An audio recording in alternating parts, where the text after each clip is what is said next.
Good evening, all my SC atoms. बच्चे, I hope all of you are doing really great.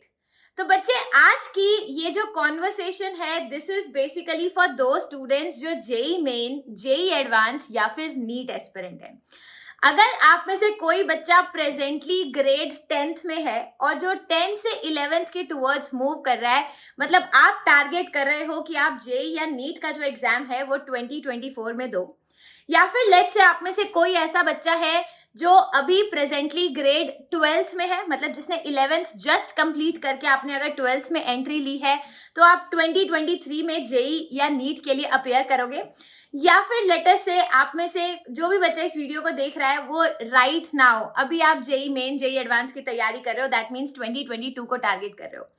तो बच्चे, आज की ये जो वीडियो है, आज की ये जो कॉन्वर्सेशन है जो मैं आपके साथ करने वाली हूँ, इसमें मैं आपके साथ डिस्कस करने वाली हूँ 10 ऐसे पॉइंट्स जिनको डेफिनेटली आपको नो कहना है अगर आप जेई के लिए तैयारी कर रहे हो। मतलब बच्चे, इन 10 में से बहुत सारे बच्चे ऐसी गलतियां करते हैं, मतलब कुछ बच्चे 2, 3, 4, 5, 6, 7, 8, बहुत सारे बच्चे जो जेई या नीट एस्पिरेंट हैं वो ये गलतियां करते हैं जब वो अपनी जेई या नीट की प्रिपरेशन करते हैं। अब जो बच्चे अभी है ना, रिसेंटली जेई के बारे में जो बच्चे जान पाए हैं, जो बच्चे जेई की तैयारी कर रहे हैं, बच्चे, मैं नहीं चाहती आपकी ये जो जेई की प्रिपरेशन है वो जरा सी भी खराब जाए। तो बिना ज्यादा बातें करे, I think I should definitely get started with those 10 important things जिनको आपको डेफिनेटली नो बोलना है अगर आप जेई के एस्पिरेंट हो या नीट एस्पिरेंट हो। The first most important thing जिसको आपको डेफिनेटली ना बोलना है वो ये, हैविंग सो मेनी बुक्स। बहुत सारे बच्चे अपनी जेई नीट की प्रिपरेशन में बहुत सारी भारी भरकम बड़े बड़े ऑथर्स की, फॉरेन ऑथर्स की बुक को रेफर करते हैं जेई या नीट एग्जाम के लिए। और एक हमारी बुक होती है जिसको हम बोलते हैं एनसीईआरटी, है ना। एनसीईआरटी की जो बुक्स हैं वो फिजिक्स, केमिस्ट्री, मैथ्स के लिए आपके पास अवेलेबल है। तो जब आप बच्चे वो भारी भारी बुक्स, है ना, जो सो कॉल्ड फॉरेन ऑथर्स की बहुत अच्छी अच्छी पब्लिकेशंस की बुक अगर आप पढ़ने लगते हो तो उन बुक्स के सामने आपको लगता है कि एनसीईआरटी की कोई वैल्यू नहीं है। मतलब यू रियली फील कि एनसीईआरटी में जो कंटेंट गिवन है वो इतना सफिशिएंट नहीं है कि वो आपको जेई मेन, जेई एडवांस के लिए हेल्प करे। एंड यहाँ पर आपकी होती है सबसे बड़ी और सबसे पहली गलती। अगर आप जेई को, अगर आप नीट को बहुत ही अच्छे से टारगेट करना चाहते हो बच्चे, तो मेक श्योर आपका जो बेस है वो एनसीईआरटी से होना चाहिए। मतलब आपको एनसीईआरटी एकदम अच्छे लेवल पर आनी चाहिए। And to be more precise, अगर मैं केमिस्ट्री की बात करूं तो आपकी केमिस्ट्री की एनसीईआरटी की एक एक लाइन आपको पता होनी चाहिए। It has to be on your finger tips, particularly inorganic chemistry के लिए। रही बात कि मैम हमें कौन कौन सी बुक्स, कितनी बुक्स फॉलो करनी चाहिए, तो उसके लिए आई थिंक बच्चे मैं एक सेपरेट वीडियो आपके लिए जरूर बनाऊंगी जहां पर मैं आपको बताऊंगी what are the best books which you can follow for your JEE NEET preparation. But बच्चे, मेक श्योर किसी XYZ टीचर ने कहा कि ना ये बुक बहुत बढ़िया है, आपने फटाफट से ऑनलाइन उसको परचेज कर लिया, ऑफलाइन खरीद आए। फिर आपके दोस्त ने कहा कि पता है मेरी ट्यूशन पे तो ये वाली बुक पढ़ा रहे हैं और इसकी तो मुझे समझ भी आ रही है, आपने फटाफट से उसकी बुक में से उसकी बुक परचेज कर ली। तो जब आप बहुत सारी बुक से एक साथ प्रिपरेशन करना शुरू करते हो तो बच्चे, आप कभी भी, है ना, कभी भी आप बहुत अच्छे से प्रिपरेशन नहीं कर पाते हो। कहीं ना कहीं आपको प्रॉब्लम रहती है, कहीं ना कहीं आपका सिलेबस जो है वो कंप्लीट नहीं हो पाता। That is the first most important things. Avoid using so many books, otherwise आप हमेशा कंफ्यूज रहोगे कि कौन सी बुक ज्यादा अच्छी है। आपका आधे से ज्यादा टाइम जो है ना वो कंपैरिजन में ही निकल जाएगा। You will be just comparing कि हाँ मुझे ये करना है, उसके बाद ये करना है, काम कुछ नहीं होगा। सो मेक श्योर जो बच्चा जेई नीट एस्पिरेंट है वो बहुत सारी बुक्स एक साथ ना फॉलो करे। पॉइंट नंबर 2 जो आप गलती करते हो वो ये है, you focus on just one subject. जैसे ही एक बच्चा 10 से 11th में आता है उसको पता चलता है अच्छा साइंस भी फिजिक्स और केमिस्ट्री में डिवाइडेड है, बायोलॉजी में डिवाइडेड है, फिर मैथ्स भी है। तो क्या होता है ना, जब आपका 10 से 11th पे ट्रांजिशन होता है आपको बहुत सारे, मतलब ऐसे सब्जेक्ट्स होते हैं जो नहीं पसंद आते। फॉर एग्जाम्पल, मैं अगर अपना एक्सपीरियंस बताऊं तो बच्चे, मुझे फिजिक्स बिल्कुल भी अच्छी नहीं लगती थी, ठीक है। तो मेरा मैक्सिमम टाइम मैथ्स और केमिस्ट्री पे जाता था। ये गलती मैं बचपन में कर चुकी हूँ एंड मैं नहीं चाहती कि आप भी बच्चे यही गलती करो। तो ये मेरी भी गलती थी कि मैंने अपना बहुत सारा जो टाइम था वो मैथ्स और केमिस्ट्री को दिया था, बट फिजिक्स को बहुत ज्यादा इग्नोर करती थी मैं। अब उससे होता क्या है बच्चे, अगर मैं आपको जेई के पेपर की थोड़ी सी वेटेज एनालिसिस बताऊं, तो लेटेस्ट से 2 बच्चे हैं, ठीक है, दोनों बच्चों का स्कोर 300 में से 200 200 आ रहा है। तो ऐसा नहीं है दोनों बच्चों की रैंक सेम आएगी, ऐसा नहीं है दोनों बच्चों को सेम कॉलेज मिलेगा, क्योंकि जिस बच्चे का फिजिक्स और मैथ्स में ज्यादा स्कोर है कंपेयर टू केमिस्ट्री, उस बच्चे का सेम मार्क्स पे ज्यादा अच्छा रैंक होगा कंपेयर टू अदर स्टूडेंट जिसने केमिस्ट्री के ज्यादा क्वेश्चंस किए थे बट फिजिक्स और मैथ्स में कम किए थे, ठीक है। तो मेक श्योर करना, अगर कोई एक ऐसा सब्जेक्ट है जो आपको बहुत ज्यादा इंटरेस्ट वाला नहीं लग रहा, आप उसको साइडन नहीं कर सकते, आप उसको साइड में नहीं रख सकते ये सोच के कि इसको तो हम बाद में देखेंगे, तो वो बाद में देखने वाला कभी भी कॉन्सेप्ट नहीं आएगा। तो आप मेक श्योर करें कि हर सब्जेक्ट को वेटेज दें। डेफिनेटली कुछ आपके इंटरेस्ट वाले सब्जेक्ट्स होंगे, तो जो सब्जेक्ट में आपको जितना इंटरेस्ट हो आप डेफिनेटली उस पर ज्यादा टाइम स्पेंड कर सकते हैं, बट दैट डजंट मीन कि आप दूसरे सब्जेक्ट्स को इग्नोर करें, वो आपकी सबसे बड़ी गलती होगी। बिकॉज ये जो जेई का एग्जाम है ना, ये एक रेस नहीं है कि आपने 2 दिन पढ़ाई करी तीसरे दिन आप पेपर में मचा के आ गए, ऐसा नहीं होता। इसके लिए आपको कम से कम 2 से 2.5 साल मेहनत करनी पड़ती है, उसके बाद जाके आप जेई का एग्जाम लिखते हो। तो अगर आपने शुरू से ही एक पर्टिकुलर सब्जेक्ट के लिए एक एवर्जन होगी कि नहीं ये सब्जेक्ट तो मुझे बिल्कुल पसंद नहीं है, तो आप 2 साल तक उस सब्जेक्ट को हैंडल कर ही नहीं सकते। तो कोशिश करें उस पर्टिकुलर सब्जेक्ट में जिसमें आपका बिल्कुल इंटरेस्ट नहीं है उसमें थोड़ा थोड़ा टाइम स्पेंड करना शुरू करें। बहुत ज्यादा डीप इंटरेस्ट ना भी हो चलेगा, बट एटलीस्ट जितना रिक्वायर्ड है जेई मेन जेई एडवांस के नीट के लिए उतना तो आपका इंटरेस्ट होना चाहिए। Because this exam is a balance of physics chemistry and maths.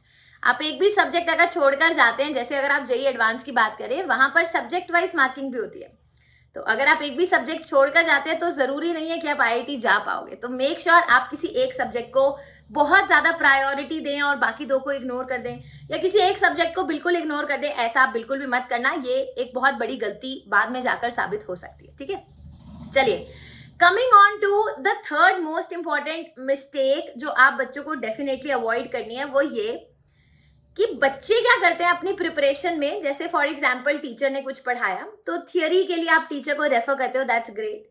फिर टीचर ने आपको क्वेश्चन कराने की प्रैक्टिस करना सिखाया कि क्वेश्चन की क्या अप्रोच होनी चाहिए, आप टीचर्स पे डिपेंडेंट होते हो, that is also great.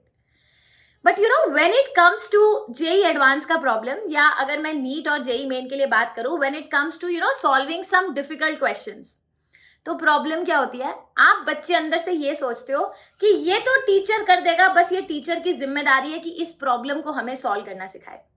We do not have this fighting spirit, हम क्वेश्चन के साथ कभी फाइट ही नहीं करते हैं, और हम हमेशा टोटली डिपेंडेंट हो जाते हैं अपने टीचर्स पर कि मेरे टीचर्स आएंगे मुझे ये एडवांस का क्वेश्चन करना सिखाएंगे। तो जहां पर भी टफ क्वेश्चंस होते हैं, जहां पर भी जेई एडवांस के क्वेश्चंस की बात आती है, आप अपने टीचर्स पर डिपेंडेंट हो जाते हो। मेरा मानना यह है बच्चे, अगर आप एक फाइटर हो, अगर आप एक वॉरियर हो, अगर आप इस जेई एग्जाम के लिए तैयारी कर रहे हो, इस समुंदर में आपने कदम रख लिया है ना, तो एनी हाउ आपको क्वेश्चन के साथ फाइट करना आना चाहिए। आपके अंदर ये एटीट्यूड होना चाहिए कि I can fight with every single question and I can win that question. ये नहीं कि इजी इजी सवाल तो हमने कर लिए, बट जो टफ सवाल है, जो मुश्किल सवाल है, उसके लिए हम टोटली टीचर पे डिपेंडेंट है, ये एटीट्यूड नहीं होना चाहिए।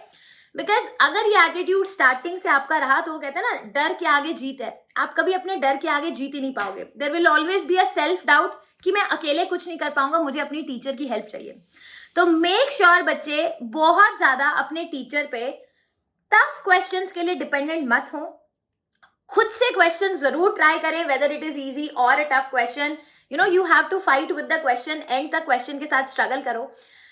बेशक आप टीचर्स की हेल्प लो, बट दैट डजंट मीन कि केवल टीचर ही टफ क्वेश्चन सॉल्व करेगा, आपको खुद से टफ क्वेश्चन सॉल्व करने आने चाहिए। Because JEE advance is all about tough question. So make sure आप केवल इजी क्वेश्चंस को टारगेट मत करें, और टफ क्वेश्चंस के साथ भी इक्वली फाइट करना जरूरी है, ठीक है। तो ये 3 मिस्टेक्स हैं जो डेफिनेटली आपको अवॉइड करनी है।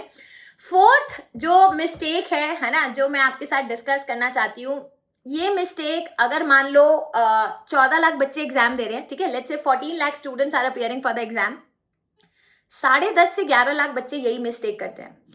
एंड यू वॉन्ट बिलीव, ये एक ऐसी मिस्टेक है विच इज सो कॉमन, इसका इतना बुरा इंपैक्ट होता है आपकी स्टडी पे। And let me cut it short, mistake ये है कि आप बच्चे खूब सारी थियोरी की प्रैक्टिस करते हो, you spend almost 6 to 8 hours studying theory, but when it comes to judging yourself when it comes to giving the test, when it comes to doing the practice questions, you are like कि मेरा तो syllabus रह जाएगा, तो क्यों ना मैं नया चैप्टर की थियरी कर लूँ. तो बहुत सारे बच्चे खूब सारा टाइम स्पेंड करते हैं थियरी की प्रैक्टिस करने में, but you do not spend time on solving the questions. बच्चे, जब तक आप क्वेश्चन सॉल्व करोगे नहीं, आपको अंदर से कभी भी कॉन्फिडेंस नहीं आएगा. जिस एग्जाम के लिए आप प्रिपरेशन कर रहे हो, चाहे वो जेई मेन का एग्जाम हो, जेई एडवांस का एग्जाम हो, या फिर नीट का एग्जाम हो, बच्चे ये एग्जाम बनाए ही इस तरीके से गए हैं कि जो आपने थियरी पढ़ रखी है उस थियरी को तोड़ मोड़ करके, टेढ़ा मेढ़ा करके क्वेश्चन की फॉर्म में आपसे पूछा जाएगा. You know, there is a concept of connecting the dots. तो ये जो JEE main, JEE advance, NEET का पेपर होता है, it is all about connecting the dots. आपको जब तक क्वेश्चन नहीं करोगे आप, तब तक आपको पता ही नहीं चलेगा कि कौन से दो कॉन्सेप्ट को मिक्स करके ये क्वेश्चन बना सकते हैं. तो मेक श्योर अपना टाइम आप इक्वली डिस्ट्रीब्यूट करें. मैं ये नहीं कह रही कि केवल क्वेश्चंस ही करें, थियरी नहीं करनी चाहिए. Definitely I am not saying this thing, because अगर थियरी नहीं आती होगी तो क्वेश्चंस एनी हाउ आप नहीं बना सकते हो. तो जितना टाइम आप थियरी पे स्पेंड करते हो, कोशिश करो अभी से ही टेस्ट देना शुरू करो. बच्चे, जस्ट आज दो स्टूडेंट्स जो अभी जेई 2022 एस्पिरेंट है, ये बच्चे यूट्यूब पे आजकल यही सर्च करते हैं कितने मॉक टेस्ट देने चाहिए, मॉक टेस्ट में स्कोर नहीं आ रहा. मतलब आप अपने सीनियर्स की गलती से सीखो. ये नहीं कि केवल लास्ट मोमेंट पे मैं जाके मॉक टेस्ट दूंगा. मॉक टेस्ट अभी से दो. जो बच्चे अभी 10 से 11th मूविंग है, जैसे ही आपका 11th का फर्स्ट चैप्टर कंप्लीट होता है, आपको 25 से 30 क्वेश्चन का एक मॉक टेस्ट बनाना है. बेशक आप चैप्टर वाइज मॉक टेस्ट देना शुरू करो. जो बच्चे ग्रेड 11 से 12th मूविंग है, मतलब अगर आप अभी 12th में हो तो आपका 11th का पोर्शन हो चुका होगा. आप अपनी 12th को रेगुलर रखो, बट जो आपका 11th का पोर्शन जो छूट गया था या जो बैकलॉग हो गया था, जिसमें आपको कॉन्फिडेंस नहीं था, उसको कंप्लीट करने के साथ साथ मॉक टेस्ट दो. बिकॉज ये ऐसा नहीं है टर्म एग्जाम की तरह, भाई जो टर्म 1 में आया वो टर्म 2 में नहीं आएगा, भूल जाओ. जो ग्रेड 11th के फर्स्ट डे पे पढ़ा था, ग्रेड 12th के लास्ट डे तक सब कुछ याद रखना है. ठीक है, तो वो तभी आपको प्रैक्टिस होगी जब आप ज्यादा मॉक टेस्ट दोगे. तो ये मत करना कि थियरी पे बहुत ज्यादा फोकस है, क्वेश्चंस कर नहीं रहे हैं. That's a big no. मतलब ये आपकी एक मेजर गलती हो सकती है. ठीक है, चलिए the next, I think I don't know the number of mistakes मैं कितनी बोल चुकी हूँ, है ना. I don't have a count of them, but the next mistake जो मैं डिस्कस कर रही हूँ, जो आपको डेफिनेटली अवॉइड करनी है, एंड दिस मिस्टेक इज बोझ से लदा बचपन. आपने सुन रखा है, वो कहते हैं ना कि जब हम कहते हैं इस चीज को, यार मैं कल कर लूंगा, आज टाइम नहीं है ना, अरे मेरा ये चैप्टर रहता है, इसको छोड़, इसको तो मैं कल ही कर लूंगा, आज तो बिल्कुल टाइम नहीं है, वीकेंड पे मैं ये चैप्टर कर लूंगा.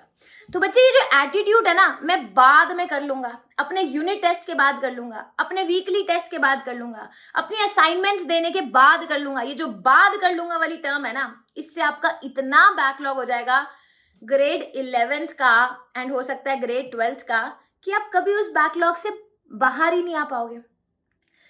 एंड बच्चे, जितना ज्यादा बैकलॉग होगा ना, आप पीछे खींचते जाओगे, आपको पीछे ड्रैग करता जाएगा बैकलॉग. क्योंकि जैसे मैंने अभी अपने पहले पॉइंट्स में बताया, it's all about connecting the dots. ऐसा नहीं है कि आप ग्रेड 12th में, फॉर एग्जाम्पल मैं बड़ी प्रैक्टिकल सी बात करती हूँ, ग्रेड 12th में ऑर्गेनिक केमिस्ट्री जो हमारी है ना, उसका बच्चे पूरा का पूरा ग्रेड 12th की ऑर्गेनिक केमिस्ट्री का बेस है ग्रेड 11th की ऑर्गेनिक केमिस्ट्री. अगर आपकी ग्रेड 11th की ऑर्गेनिक केमिस्ट्री खराब है तो मेरे से लिखवा लो. भगवान भी अगर आगे पढ़ा देंगे ना धरती पर आपको, तो भी आपकी ग्रेड 12th की ऑर्गेनिक अच्छी नहीं हो सकती. क्यों? क्योंकि आपका फाउंडेशन वीक है, आपका बेस एकदम खराब है. तो बच्चे, 12th का ऑलमोस्ट हर चैप्टर 11th के चैप्टर से कनेक्टेड है. तो आपको मेक श्योर ये करना है, जो बच्चे प्रेजेंटली ग्रेड 11th में आए हैं, बच्चे मेक श्योर डे 1 से, जब टीचर ने बोला चैप्टर खत्म हो जाना चाहिए, हो जाना चाहिए. जब टीचर ने बोला टेस्ट दे दो टेस्ट. जब टीचर ने बोला 100 क्वेश्चंस की प्रैक्टिस कर लो. इसमें लैग मत आने देना. अगर धीरे धीरे ग्रेड 11th का लैग आता गया, आगे सिलेबस बढ़ता जाएगा, प्रैक्टिकल्स, फिर board exams and so on. Grade 12th में आपके पास इतना टाइम ही नहीं होता कि आप ग्रेड 11th भी कंप्लीट करो, ग्रेड 12th भी कंप्लीट करो. तो कहीं ना कहीं आपका स्कोर कॉम्प्रोमाइज होता ही होता है. तो ये एक मेजर मिस्टेक है, जो काफी सारे लोग इसको many people commit this mistake of having a backlog.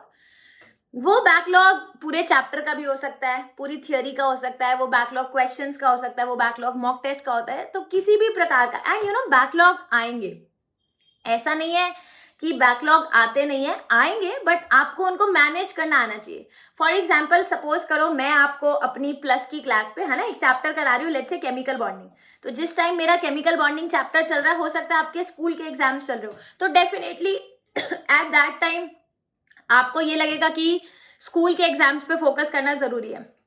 आप स्कूल के एग्जाम्स पे फोकस करोगे, बट देन ऐसा नहीं होना चाहिए कि स्कूल के एग्जाम्स तो कर लिए बट वो केमिकल बॉन्डिंग वाला पार्ट मैम का हमने कभी किया ही नहीं। क्योंकि अगर अब नहीं किया ना तो आगे वाले चैप्टर्स आपको समझ ही नहीं आएंगे, आपका स्कोर धीरे धीरे धीरे धीरे कम होता जाएगा। तो मेक श्योर करो, जैसे आजकल अनअकैडमी पे लाइक फॉर एग्जाम्पल अगर आप प्लस की क्लास लेते हो, यू गेट रिकॉर्डेड लेक्चर्स, है ना, प्रॉपर रिकॉर्डेड लेक्चर्स हैं। आपके स्कूल के एग्जाम्स चल रहे हैं, आपके पास टाइम नहीं है क्लास अटेंड करने का, लाइव क्लास अटेंड करने का, जब क्लास खत्म हो जाती है, जब भी आपको टाइम मिलता है, एग्जाम के बाद, स्कूल के बाद, जब भी आपको टाइम मिलता है, आप लेक्चर्स को रिकॉर्डेड फॉर्म में डाउनलोड करके 1x पे, 1.5x पे, 2x पे, जैसी आपकी श्रद्धा भावना, जिस हिसाब से आपके पास टाइम है, सब कुछ मैनेज कर सकते हो। नोट्स लिखने का टाइम बचा सकते हो। तो ये सारी चीजें आपको ऑप्शंस मिल जाते हैं, मतलब तो आई थिंक इनको आपको यूज करना चाहिए। मेक श्योर करो कि बैकलॉग तो नहीं होना चाहिए, इट्स अ बिग नो, ठीक है। चलिए, coming on to the next mistake जो बहुत बच्चे करते हैं, एंड शुरुआत में मतलब मैं खुद इस चीज को सफर कर चुकी हूँ। मैं आपको बताती हूँ, there is a concept you know of day dreaming, I must say, and this concept is like आप पढ़ाई कर रहे हो तो यही होता है कि भाई जहाँ जिस कमरे में टीवी वीवी चल रहा होता है तो हम सोचते हैं वहां पढ़ाई ना करें, अलग से बैठ के हम पढ़ाई करें, है ना। तो जब आप अपने रूम में बैठ के पढ़ाई करते हो, थोड़ी देर आप पढ़ाई कर रहे होते हो, फिर थोड़ी देर आपको नींद आने लग जाती है। फिर उस नींद को अवॉइड करने के लिए आप क्या सोचते हो कि अगर मैं आईआईटी गया तो मैं ये वाली ब्रांच लूंगा, फिर मैं यहाँ घूमने जाऊंगा, मेरा इतने का पैकेज होगा। मतलब हम ये सारी चीजें सोचने लग जाते हैं। हम ये सोचने लग जाते हैं कि अच्छा आज अगर मैंने केमिकल बॉन्डिंग के 2 लेक्चर्स कंप्लीट करे हैं तो कल मैं स्टेट्स ऑफ मैटर का करूंगा, परसों मैं ये करूंगा। मतलब अलग अलग टाइप के आपको ना थॉट्स आते हैं, ठीक है, पढ़ाई करने के दौरान। तो आपको पता ही नहीं चलेगा कब आपका 1-2 घंटा इन्हीं थॉट्स में निकल जाएगा, you won't get to know, ठीक है। तो कोशिश करना इसको अवॉइड करना। एंड मैं आपको ये नहीं बोल रही हूँ अवॉइड करो, मैं आपको सॉल्यूशन दे रही हूँ, because rather than saying that कि ये एक प्रॉब्लम है, इट्स ऑलवेज बेटर मैं आपको बता दूं ये सॉल्यूशन है, इस पे वर्क ऑन करो। वो सॉल्यूशन ये है, जैसे आप लेट्स से 2 घंटे पढ़ रहे हो और आप 2 घंटे केमिस्ट्री एट अ स्ट्रेच नहीं पढ़ सकते, ठीक है। तो मेरे साथ ऐसा फिजिक्स में होता था, मैं 2 घंटे फिजिक्स एट अ स्ट्रेच नहीं पढ़ सकती थी, मेरे ऊपर से जाती थी। तो मैं क्या करती थी, फिजिक्स के साथ साथ हमेशा मैं एक कॉम्प्लीमेंट्री सब्जेक्ट उठा के रखती थी। जैसे कभी वो इंग्लिश हो गया, कभी वो स्कूल की असाइनमेंट्स होगी, कभी वो प्रैक्टिकल फाइल लिखना हो गया। मतलब ऐसे जो छोटे छोटे काम होते हैं मैं ये रखती थी साइड में, कि मैंने लेट्स से 45 मिनट्स फिजिक्स पढ़ा, उसके बाद जैसे ही वो सिचुएशन आई ना कि मुझे नींद आ रही है, या मतलब मैं ऐसे थॉट्स में घूम रही हूँ कि अच्छा मुझे ये करना है, मुझे लाइफ में ये करना है, तो जैसे ही आपको ये थॉट्स आते हैं बस अपने आप को अवॉइड किया, ठीक है, कि नहीं नहीं नहीं, इससे बेटर आपने अपनी एक असाइनमेंट कर ली। वो कहते हैं ना जब हमें दिखता है कि बहुत सारा काम पेंडिंग है, तो अपनी लाइफ के छोटे छोटे स्पेसेस में जब हम वो काम करना शुरू करते हैं तो वो काम भी हो जाता है और ऐसे लगता है डे बहुत ही प्रोडक्टिव गया। तो आप ये डेफिनेटली ट्राई कर सकते हो, ठीक है, you can definitely try this thing, कि अगर कोई सब्जेक्ट आपको 2 घंटे पढ़ना बहुत ही बोरिंग लगता है, आप ऐसे थॉट्स में घूम जाते हो कि अच्छा मैं ये करूंगा, हाँ मैं यहाँ जाऊंगा, इससे मिलूंगा, ब्ला ब्ला ब्ला, तो कोशिश करो कुछ और साइड में। जैसे किसी को पेंटिंग पसंद है तो मेरे पास पेंटिंग था as one of the subject, तो मैं कोशिश करती थी कि कभी अपनी पेंटिंग कंप्लीट कर ली। ये नहीं कि अब मैं 2 घंटे पेंटिंग कर रही हूँ 2 घंटे फिजिक्स की बजाय। तो अगर 1 घंटा मैंने फिजिक्स पढ़ा, 45 मिनट्स फिजिक्स पढ़ा, मुझे थोड़ा सा ब्रेक की जरूरत है, तो मैं 5-10 मिनट पेंटिंग वेंटिंग कर लेती थी, माइंड फ्रेश हो जाता था, तो वापस से आप फिजिक्स पे आ सकते हो। तो ये जो डे ड्रीमिंग वाला कॉन्सेप्ट है, जहां पर आप लॉस्ट हो जाते हो कि अच्छा मैं ये करूंगा, ये जो ओवर थिंकिंग है, इसको थोड़ा अवॉइड करना है। This is one of the mistake, ठीक है। नेक्स्ट है बच्चे, आप नेक्स्ट मिस्टेक है ना, जो आपने थोड़ा सा गलत फैला रखा है इसको। पेरेंट्स को भी आजकल ना ये लगता है कि अगर मेरा बच्चा जेई एस्पिरेंट है या अगर मेरा बच्चा नीट एस्पिरेंट है तो वो बहुत मेहनत कर रहा है, बहुत थक गया है ना, तो उसको लॉट्स ऑफ रिलैक्सेशन की जरूरत है। तो ये अगर आप ऐसी चीजें पोर्ट्रे करोगे अपने पेरेंट्स के सामने कि मैं तो पूरा दिन थका रहता हूँ, मुझे बड़ी है ना एंटरटेनमेंट की जरूरत है, तो मुझे थोड़ी मूवीज भी देखनी है, मुझे इस पे सीरीज भी आई है ये भी मुझे देखनी है ना, तो कोशिश करो ये जो 2 साल है बच्चे, एंटरटेनमेंट पे थोड़ा सा टाइम आपको लिमिट करना है। सोशल मीडिया पे आपको टाइम जो भी आप स्पेंड करते हो, मैं ये नहीं बोल रही हूँ कि एकदम से जीरो कर दो, but whatever time you are spending on social media you have to make sure there is a limit to that. ऐसा नहीं होना चाहिए कि आजकल जैसे बहुत सारे बच्चे यूट्यूब से पढ़ाई करते हैं, तो यूट्यूब पे पढ़ाई कर रहे होते हैं, फिर किसी सीरीज का नोटिफिकेशन आ गया, वेब सीरीज का, वो देख डाली, फिर किसी मूवी का ट्रेलर आ गया, वो देख डाला। तो फिर आप पता है क्या कहते हो लास्ट में कि मैम हम 10 से 12 घंटे पढ़ाई करते हैं बट हमारे नंबर तो वही आते हैं 50, मतलब 300 में से 50 या 60 नंबर आ रहे हैं, इससे ज्यादा नहीं आ रहे। आप पढ़ाई तो कर रहे हो बट आप इफेक्टिवली पढ़ाई नहीं कर रहे ना। तो ये जो सो कॉल्ड आप सोशल मीडिया से आपकी एडिक्शन है, इसको थोड़ा सा मिनिमाइज करो। नॉट ओनली सोशल मीडिया, अगर आपका बहुत एक्सटेंसिव फ्रेंड सर्कल है तो मैं तो यही एडवाइस करूंगी, किसी भी जेई एस्पिरेंट को, नीट एस्पिरेंट को, बच्चे इंजीनियर बनना, डॉक्टर बनना इतना आसान नहीं है। It's not a cup of T for everyone. 14 lakh बच्चे नीट का पेपर देते हैं हर साल, बट 14 लाख बच्चे इंडिया में डॉक्टर्स नहीं बनते हैं, ठीक है। तो ये जो सपना आपने देखा, इसको साकार करने के लिए मेहनत तो चाहिए। तो अब ऐसा भी मैं नहीं बोल रही कि एकदम मतलब है ना आप लाइफ में सबसे डिस्कनेक्ट हो जाओ, अपने दोस्त नहीं हो आपके, आप किसी से बात नहीं करो, आप कोई सोशल मीडिया यूज ना करो, मैं ये भी नहीं कह रही, but yes there has to be a limit to everything. आपका फ्रेंड सर्कल थोड़ा छोटा होना चाहिए, ये नहीं कि दुनिया भर के लोग आपके दोस्त हैं, एक का फोन आ रहा है आप 2.5 घंटे फोन पे बात कर रहे हो, मे बी अगर आपकी गर्लफ्रेंड है या बॉयफ्रेंड है, आप लगे पड़े हो 2.5 घंटे फोन पे बात करना। तो you have to have a control on these things, थोड़ा सा मिनिमाइज कर लो। आगे बहुत लाइफ है ना, आईआईटी जाओगे, कॉलेज में जाओगे, तो you can have so many friends, you can spend lots of time on entertainment, that's all there। But अभी के लिए ये 2 साल बच्चे बहुत क्रुशियल है, इनको अच्छे से स्पेंड करना आई थिंक बहुत इंपॉर्टेंट है, ठीक है। तो कोशिश करना इस मिस्टेक को अवॉइड करने की। चलिए नेक्स्ट मिस्टेक अगर मैं आपसे डिस्कस करूं तो वो है आप अपनी हॉबीज को अवॉइड मत करना। मैं ये नहीं कह रही हूँ बच्चे की जेई 2 दिन का एग्जाम है, आप 2 दिन पढ़ाई करो and then you are like कि मैम मैं तो जेई में मजा आया। बच्चे क्या करते हैं शुरुआत में ना 12-12, 14-14, 16-16 घंटे पढ़ाई करते हैं, और अगर उनका स्लीपिंग साइकिल देखो तो वो स्लीपिंग साइकिल होता है, कई बच्चे 4 घंटे सोते हैं, कई बच्चे 5 घंटे सोते हैं। बच्चे जब आपके कॉलेज के एग्जाम होते हैं ना, जब हमारे आईआईटी में कॉलेज के एग्जाम हुआ करते थे, तब हम लोग ये चीज करते थे कि जिस हफ्ते कॉलेज के एग्जाम है ना, उसमें हर दिन नेक्स्ट डे मान लो एग्जाम है तो रात को 4-5 घंटे सो रहे हैं, 3-4 घंटे सो रहे हैं, पूरी पूरी रात जाके पढ़ाई कर रहे हैं। तो चलता था क्योंकि हमें पता था एग्जाम केवल 1 हफ्ते ही चलने हैं। बट आपका ये जो एग्जाम है ना, ये 2 साल बाद, 2.5 साल बाद, कई बच्चों के लिए तो 3-3 साल बाद ये एग्जाम आएगा, है ना। आपने 10th से प्रिपरेशन करनी शुरू करी, आप 10th में, 11th में, 12th में प्रिपरेशन करोगे, तब जाके आप जेई का पेपर दोगे। तो ये जो आपने अपनी वो बना ली ना बाउंड्रीज की, मैं तो केवल 4 घंटे सोऊंगा, तो वो कहीं ना कहीं आपकी हेल्थ को कॉम्प्रोमाइज करता है। हेल्थ को प्रायोरिटी पे लेकर ही चलना है, that's a must thing. Similarly अगर आप ये सोचो कि I need to be cut off from all my hobbies, I think ये एक बहुत ही ज्यादा स्ट्रेसफुल चीज होती है। हॉबी एक ऐसी चीज है जो हमें रिलैक्स फील कराती है। लाइक मैंने अपने केस में आपको बताया, मुझे पेंटिंग बहुत पसंद थी और मेरे पास पेंटिंग एज अ सब्जेक्ट भी था। तो कभी मेरे घर आओ तो मैं आपको दिखाऊंगी कि मैंने अपने जेई के टाइम पे भी बहुत सारी ऐसी पेंटिंग्स कर रखी थी, because I use to feel relax while I use to do painting, है ना। ऐसे किसी को डांस का शौक होता है, किसी को क्रिकेट का शौक होता है, कोई और गेम का शौक होता है, you can definitely go ahead, but once again बच्चे एक लिमिट होनी चाहिए।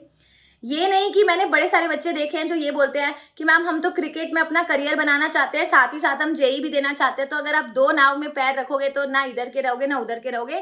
पहले अपना गोल डिसाइड कर लो कि अगर आपको जेई करना है तो जो हॉबीज हैं आपकी उन पे टाइम स्पेंड करो, बट देन एक कम टाइम होना चाहिए। ये नहीं कि सपोज मुझे पेंटिंग पसंद है और मैं जेई एस्पिरेंट हूँ, पता चले मैं जेई के लिए तो 2 घंटे प्रिपेयर कर रही हूँ बट पेंटिंग करने में मेरे 7-8 घंटे निकल रहे हैं, तो डेफिनेटली वो नहीं करना चाहिए।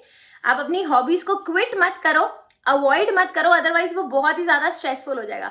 किसी को टीवी देखना पसंद है ना, जैसे अभी मैंने बोला किसी को वेब सीरीज देखना पसंद है, दैट्स ओके, आप देखें, but then once again suppose करो आपने टारगेट लिया था कि मैं 2 घंटे फिजिक्स पढ़ूंगा, उसके बाद जब आपको ब्रेक मिला आधे घंटे का, उसमें आप भले देखो, बट ये नहीं कि बहुत ज्यादा ऐसे इमोशनली अटैच हो जाए कि हमारा दिमाग ये नहीं चल रहा कि फिजिक्स में कौन सा क्वेश्चन आना है, हमारा दिमाग इसमें चल रहा है कि अब उसका नेक्स्ट एपिसोड कब आएगा, उसके नेक्स्ट एपिसोड में क्या होगा। तो बहुत ज्यादा इमोशनली अटैच भी नहीं होना है, ठीक है। चलिए, moving on to the next, and I think this is the 9th mistake that many of the students do. ये मैं हर बार बोलती हूँ, try to avoid it. The mistake is you guys switch the teachers. ये एक बहुत बड़ी, मतलब अभी आपको लगेगा कि इसमें तो कोई बात ही नहीं है, बट लेटर ऑन आप रियलाइज करोगे कि बहुत बड़ी गलती आपने करी। जब आप टीचर स्विच करते रहते हो ना, जैसे आपने एक टीचर से पढ़ा, ठीक है, फिर आपके दोस्त ने कहा कि नहीं मेरा टीचर है, वो इस चैनल पे पढ़ा रहा है, वो और बढ़िया पढ़ा रहा है, आपने 2 लेक्चर्स उनके देखे, फिर किसी तीसरे ने बोला भाई मेरा टीचर और बढ़िया पढ़ा रहा है, तो उससे नुकसान क्या हुआ, आपका जैसे ही किसी टीचर के साथ कनेक्ट बनना शुरू हुआ ही था, पता चला आपको नए टीचर पसंद आ गए। अब किसी भी नए इंसान के साथ एकदम से आप कनेक्ट नहीं बिठा सकते ना। एंड वंस अगेन मैं बोलूंगी बच्चे, ये 10th से बाद जो 11th और 12th में आप जाते हो ना, आपको सब्जेक्ट की बहुत एक्सटेंसिव नॉलेज चाहिए होती है, बहुत एक्सटेंसिव डिटेल चाहिए होती है ना।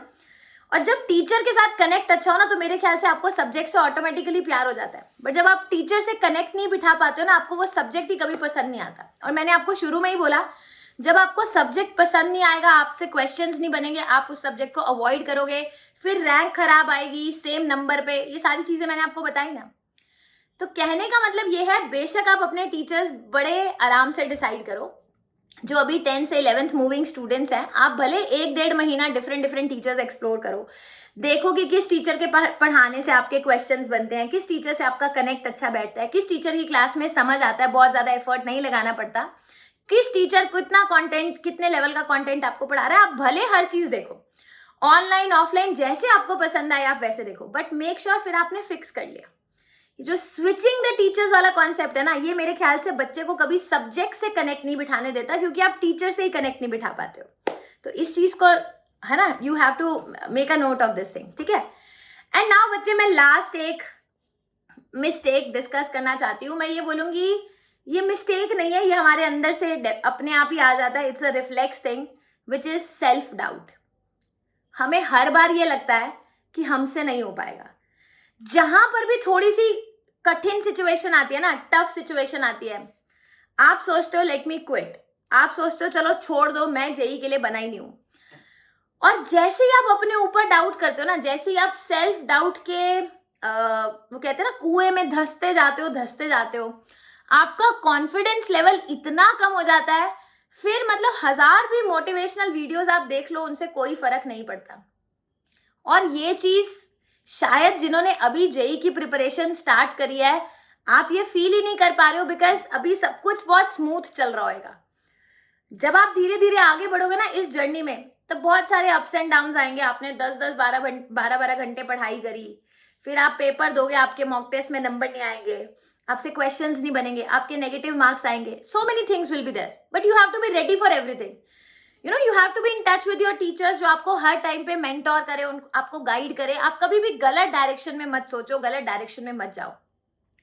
जिस दिन आपको अपने ऊपर डाउट हो गया ना कि मैं नहीं कर पाऊंगा, उस दिन आप नहीं कर पाओगे।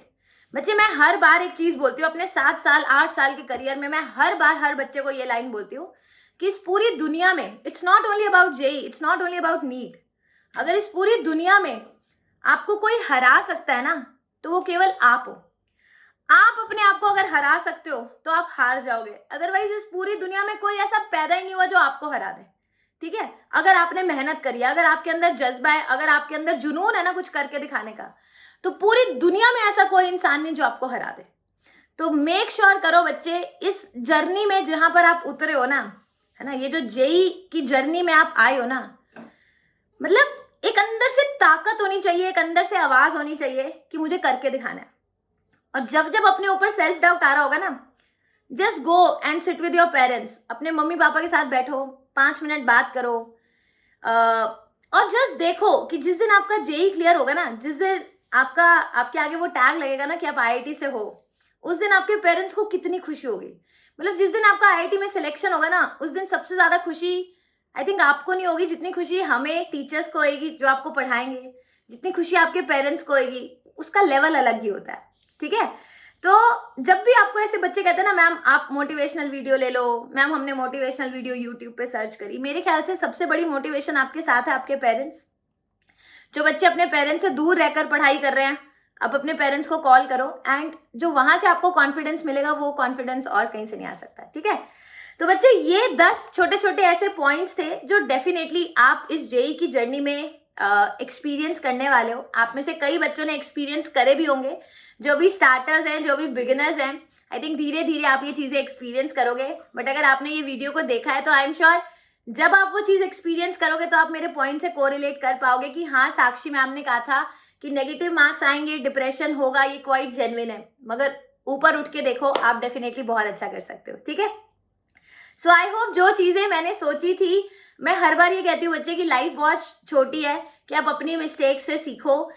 इट्स ऑलवेज बेटर कि आप दूसरे की मिस्टेक से सीखो ताकि आप अपनी लाइफ में कुछ अच्छा कर सको, है ना। तो मेक श्योर बच्चे ये जो 10 गलतियां हैं वो आपको डेफिनेटली नहीं करनी है। It's a big no to all these 10 things, है ना। एंड जब जब भी आपको हम लोग की जरूरत होगी, अपने टीचर्स की जरूरत होगी, we are always there to support you. चाहे वो अनअकैडमी की प्लस क्लासेस हो, आइकॉनिक का सब्सक्रिप्शन हो जहां आप टीचर से 1-on-1 गाइडेंस ले सकते हो, या फिर let it be just a mock test, है ना, let it be just a free special class, जहां से भी पॉसिबल होगा बच्चे, जितना पॉसिबल होगा, will definitely try our level best कि आप बच्चों को सही से हम गाइड करें, ठीक है। बहुत ही जल्दी 23-24 वालों के लिए कोर्सेज भी हम इस चैनल पर स्टार्ट कर देंगे and I am super excited. जिस तरीके से 2022 वाले बच्चे अब मचाने वाले हैं, रिजल्ट्स लाने वाले हैं, आई एम श्योर 23-24 एस्पिरेंट्स के लिए भी हम उतनी एंड आई थिंक उससे ज्यादा मेहनत करने के लिए रेडी हैं, है ना। ओके, तो चलिए यहाँ पर वाइंड अप करते हैं। अगर इस तरीके के और सेशंस भी आपको चाहिए, लाइक कोई एक ऐसा पॉइंट जो आपको कंफ्यूजिंग लगता हो, जहां पर आपको मेरी हेल्प की जरूरत हो, मुझे प्लीज कमेंट सेक्शन में जरूर बताना। लास्ट टाइम भी मैंने एक वीडियो ली थी जहां पर यही इसी तरीके के कुछ पॉइंट्स मैंने डिस्कस करे थे। उसी में एक कमेंट में बच्चे ने बोला कि मैम बताओ, मैं जेई एस्पिरेंट हूँ, मुझे क्या करना चाहिए, क्या नहीं करना चाहिए। And I came up with this idea कि चलो आज ये वीडियो ले ली जाए, है ना। तो आपके जो सजेशंस है definitely they matter a lot for us, ठीक है। तो आप डेफिनेटली कमेंट्स में बताना in case you need any more things, ठीक है, like this. So will definitely go ahead for those things, okay. And इसके साथ साथ बच्चे 4th और 5th जून को अनअकैडमी का नेशनल स्कॉलरशिप एडमिशन टेस्ट भी है, UNSAT अनसैट। ये एक ऑल इंडिया लेवल का टेस्ट है जहां पर more than 40 cities in India ये टेस्ट होगा। अगर आप बच्चे अभी 9th और 10th में हो और अभी से जेई की तैयारी करना चाहते हो तो आप बच्चे भी टेस्ट दे सकते हो।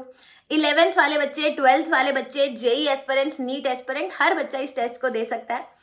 टेस्ट का लिंक मैं आपको डिस्क्रिप्शन में डलवा दूंगी एंड टेस्ट की बिल्कुल वही फील है जिस तरीके से आप जेई या नीट का पेपर देने जाओगे, बिल्कुल वैसा ही आपको टेस्ट मिलेगा।